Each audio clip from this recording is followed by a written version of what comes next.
हाँ तो दोस्तों, उड़ान ऑफ हिंदी क्लासेस के यूट्यूब चैनल पर आप सभी को दिल से स्वागत है। चलिए दोस्तों, अपनी क्लास आज से लगातार स्टार्ट करते हैं। दोस्तों अब मंजिल आपसे दूर नहीं है, बहुत मंजिल के करीब आ चुके हैं। ठीक है, चलते हैं दोस्तों अपनी क्लास की तरफ। आज देखेंगे पार्ट 12 होगा दोस्तों। इससे पहले दिखाए थे वो पार्ट 11 ही था, ठीक है, लेकिन 12 कहा गया था दोस्तों। वो पार्ट 11 था, ये 12 है। जो ये क्लास 12 के लिए होगा, ये हिंदी होगा। पार्ट का नाम है तिरछ। क्या है? तिरछ, जिसका लेखक है उदय प्रकाश जी। जिसका लेखक क्या है? उदय प्रकाश जी। इसमें हम दोस्तों टॉप इस पार्ट का ऑल ऑब्जेक्टिव क्वेश्चन देखेंगे। मात्र दोस्तों आपको 10 से 12 मिनट में इसका ऑब्जेक्टिव क्वेश्चन समाप्त कर देंगे। दोस्तों बता दिए है कॉपी पर, जब इसीलिए हम लाते हैं क्योंकि इसका पूरा ऑब्जेक्टिव क्वेश्चन निचोड़ के नींबू की तरह गाड़ के दोस्तों इसी में आपको लाते हैं। इसीलिए दोस्तों कॉपी पर लाते हैं बिन ऑप्शन के साथ। दोस्तों अभी बिन ऑप्शन के साथ याद करेंगे दोस्तों। अब 1-2 दिन के बाद में ऑप्शन आपको मिलेगा, आप उसमें जरूर जवाब दीजिएगा। ठीक है, चलते हैं अपने ऑब्जेक्टिव क्वेश्चन की ओर। दोस्तों आपको दिखाई दे रहा होगा पहला क्वेश्चन, उदय प्रकाश जी का जन्म कब हुआ था? उदय प्रकाश जी का जन्म कब हुआ था? तो 1 जनवरी, यही जो 1 जनवरी 1952 ईस्वी को उदय प्रकाश जी का जन्म हुआ था। आशा करते हैं दोस्तों एक क्वेश्चन आप याद कर लेंगे। आगे है दोस्तों, यह पाठ की कौन सी विधा है? तो यह पाठ की कहानी है। कौन कौन विधा कौन कौन है जो बता दिए, आप जाकर उसे याद कर लेंगे। ये पाठ की कौन सी विधा है दोस्तों? ये पाठ की कहानी है। क्या है? कहानी है। नेक्स्ट क्वेश्चन की ओर चलते हैं दोस्तों। नेक्स्ट क्वेश्चन आपके सामने है, देख सकते हैं। आगे है क्वेश्चन दोस्तों, लेखक को थानू से कैसा संबंध है? थानू नाम है दोस्तों, ठीक है। लेखक को थानू से कैसा संबंध है? तो दोस्तों दोस्त का, क्या है? दोस्त का संबंध है। आपसे पूछ सकता है, बताइए उदय प्रकाश के दोस्त कौन है? तो थानू है, ठीक है। ऐसे भी पूछ सकता है तो बता दीजिएगा। तो लेखक को थानू से कैसा संबंध है? दोस्त का संबंध है। अगले वाला क्वेश्चन है दोस्तों, क्वेश्चन नंबर 4, लेखक को सपने में क्या करने की आदत थी? तो दोस्तों बोलने और चीखने की लेखक के सपनों में आदत थी। जब भी लेखक सोता था तो वो बोलता था, भड़ाते रहता, चिल्लाते रहता था, ठीक है। तो वही लेखक बोल रहा है, लेखक को सपनों में क्या करने की आदत थी? तो बोलने और चीखने की आदत है। दोस्तों ये पाठ हम तिरछ स्टार्ट किए, लेकिन तिरछ का अर्थ क्या होता है दोस्तों? आप बने रहेंगे दोस्तों। तिरछ का अर्थ क्या होता है हम आपको बताएंगे अगले बार, ठीक है। अभी बताएंगे, जस्ट 1-2 मिनट में बताएंगे। वो क्वेश्चन आ रहा है दोस्तों। आगे है दोस्तों, थाने के थाने के SHO का क्या नाम था? तो थाने के SHO का नाम था राघवेंद्र। क्या है? राघवेंद्र प्रताप सिंह। राघवेंद्र प्रताप सिंह। थाने के SHO का नाम था राघवेंद्र प्रताप सिंह। चलते हैं नेक्स्ट क्वेश्चन की ओर दोस्तों। नेक्स्ट क्वेश्चन आपके सामने है, गणेशवा कौन था?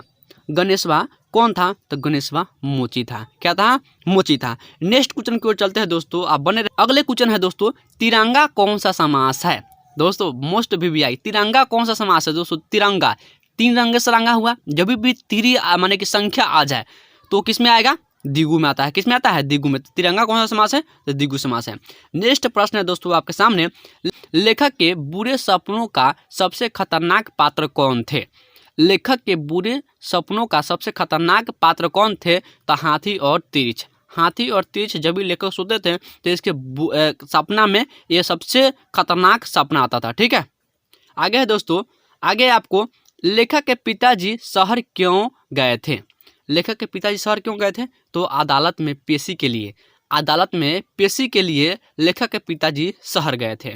नेक्स्ट प्रश्न आपके सामने है दोस्तों, किस गाँव में धतूरे के पौधे मिले थे? देखिए दोस्तों कितना अंदर से हमने क्वेश्चन लाया है, क्योंकि और टॉप करेगा तो दोस्तों अंदर से ही प्रश्न पूछेगा, और टॉप नहीं करेगा तो दोस्तों कोई दिक्कत ही नहीं रहा। इसीलिए दोस्तों अंदर से इसको प्रश्न हम लाए, ठीक है। आप जरूर इसे याद कीजिएगा, आपके लिए मोस्ट VVI साबित होने वाला है। जब आप एग्जाम में देंगे दोस्तों ये क्वेश्चन आएगा तो उसमें दोस्तों आपको बताना पड़ जाएगा। इसीलिए दोस्तों अभी याद कर लीजिए, किस गाँव में धतूरे के पौधे मिले थे? तो क्या किसमें? सामतपुर में धतूरे के पौधे मिले थे, ठीक है। लेखक के पिताजी जब जा रहे थे तब। अगला प्रश्न है दोस्तों, नवरत्न कौन सा समास है? नौ, क्या है? 9 जब भी संख्या आ जाता है किस में आता है? द्विगु में आता है। त्रिफल, है ना, त्रिफल बता दिए थे आपको। तिरंगा, त्रिभुवनम, चतुर्भुज, है ना, ये सब कभी इसमें आता है? द्विगु में आता है। नेक्स्ट प्रश्न आपके सामने है दोस्तों, पंचमुखी, पंचवटी, ये सभी आता है। लेखक के पिता का क्या नाम था? तो लेखक के पिता का नाम जो शहर गए थे उसका प्रेम कुमार सिंह। क्या है? प्रेम कुमार सिंह लेखक के पिताजी के नाम थे, ठीक है। नेक्स्ट प्रश्न चलते हैं दोस्तों। नेक्स्ट प्रश्न आपके सामने है, पिताजी स्टेट बैंक ऑफ इंडिया की इमारत में कितने बजे घुसे थे? तो 11 बजे। कितने बजे? 11 बजे घुसे थे लेखक के पिताजी स्टेट बैंक ऑफ इंडिया के इमारत में, ठीक है। आगे है दोस्तों, अगला प्रश्न है, निम्नलिखित में से किस रंग का नाम कहानी में नहीं आया है? तो तोतिया रंग का नाम कहानी में नहीं आया है। किस कहानी में? तिरछ क्या है? कहानी है। और इस कहानी में तोतिया नाम जो तोतिया रंग है इसका चित्रण एको बेर नहीं आया, इसका नाम एको बेर नहीं आया। ठीक है, अगले प्रश्न क्वेश्चन टॉप है, आप जरूर इसे याद कीजिएगा। ठीक है, नेक्स्ट प्रश्न आपके सामने दोस्तों है, चवनी क्या है? चवनी कौन सा समास है? चवनी आगे क्या ना आ गया? चवनी देखिए, चार आना आ गया ना, तो चार आना बोल रहा है, यानी द्विगु समास। चवनी कौन सा समास है? द्विगु समास है। दोस्तों ये सब क्वेश्चन मोस्ट भी है, आप जरूर इसे याद कीजिएगा। हमने समास के 1-2 क्वेश्चन इसमें रखे हैं। ठीक है, इसमें से जानबूझ के रखे हैं दोस्तों। लेखक को किसने बताया कि तिरछ में काले नाग से 100 गुना ज़्यादा जहर होता है? देखिए दोस्तों, तो थानू कौन था? उनका दोस्त था।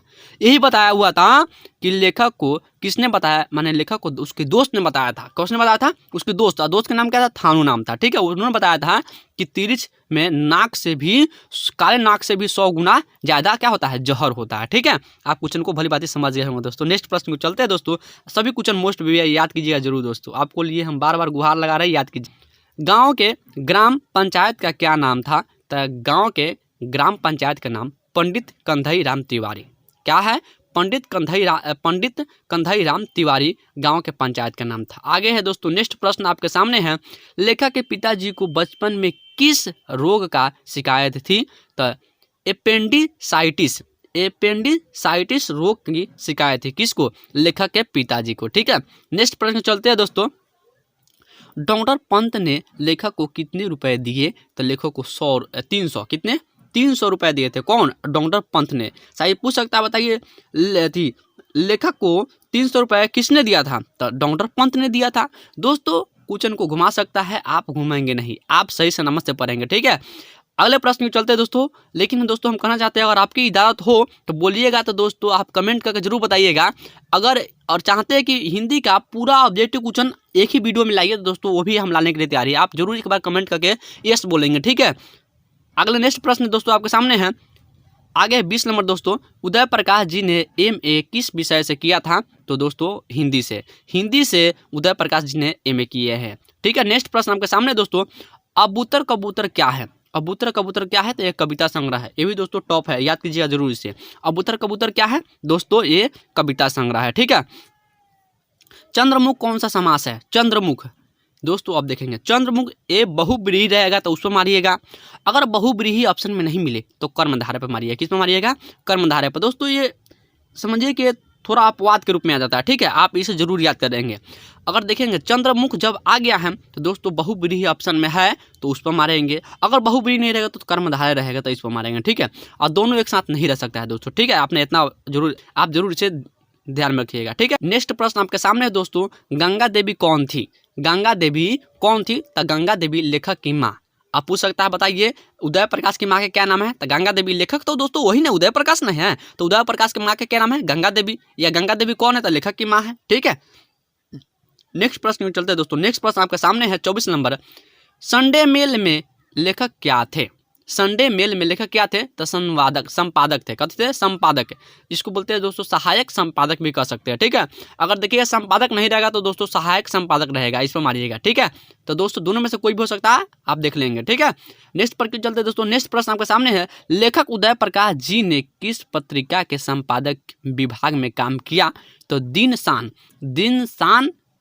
पत्रिका मैंने संपादक पत्रिका विभाग में काम किया था। कौन? लेखक उदय प्रकाश जी। ठीक है, नेक्स्ट प्रश्न चलते हैं दोस्तों। नेक्स्ट प्रश्न आपके सामने है, पिताजी की मृत्यु कितने बजे के आसपास हुई थी? तो उसके पिताजी की मृत्यु 6:15 बजे। अब ऐसे लिख सकता है 6:15, ये भी तो लिख सकता है दोस्तों, तो आप उस पर भी गड़बड़ाएंगे नहीं। 6:30 लिख सकता है, 6:45 लिख सकता है दोस्तों, तो आप गड़बड़ाएंगे नहीं। 6:15 का मतलब हो गया कितना? 6:15। ठीक है, आप दोस्तों इस तरह से भी ऑप्शन में रहेगा, तो आप जरूर इतना ध्यान दीजिएगा। नेक्स्ट प्रश्न आपके सामने है दोस्तों, पिताजी की मृत्यु का क्या कारण था? तो उसके पिताजी की मृत्यु का कारण था मानसिक सदमे और अधिक रक्त स्राव, माने अधिक खून भी बह गया था और मानसिक दिमाग भी थोड़ा ज़्यादा काम नहीं कर रहा था। इसी कारण से उसका पिताजी क्या हुआ था? प्रश्न आपके सामने है दोस्तों, किसके सवालों में कोई खास बात नहीं है? तो उसकी बहन के सवालों में कोई खास बात नहीं है।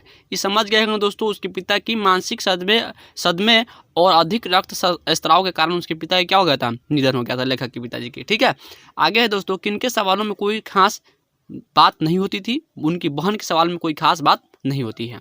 नेक्स्ट प्रश्न चलते हैं दोस्तों। नेक्स्ट, तिरछ क्या है? आ गया दोस्तों, तिरछ क्या है पूछेगा तो बोल दीजिएगा विष खापर है। क्या है?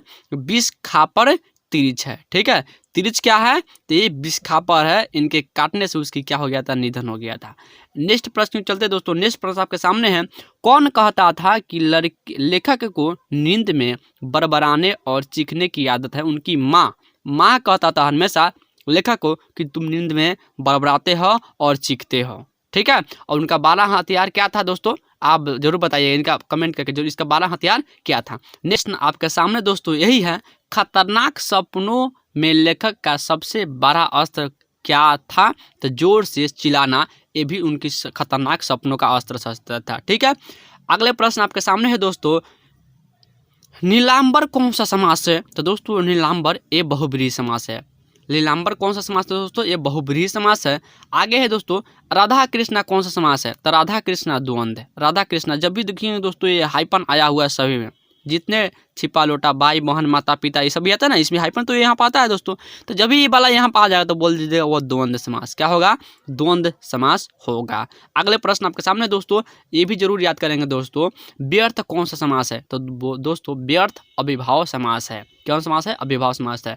हैप्पी द एंड लेसन 12 दोस्तों 12 का ऑब्जेक्टिव क्वेश्चन ऑल समाप्त कर चुके हैं। आशा करते हैं दोस्तों ये वीडियो को आप एक बार से 2 बार जरूर देखेंगे और इसे याद कर लेंगे। दोस्तों अगर नए हैं तो मेरे यूट्यूब चैनल को जरूर सब्सक्राइब कीजिएगा। अगर दोस्तों अच्छा वीडियो लगा होगा तो ये शेयर जरूर कीजिएगा। मिलते हैं नेक्स्ट वीडियो में, जब तक के लिए जय हिंद।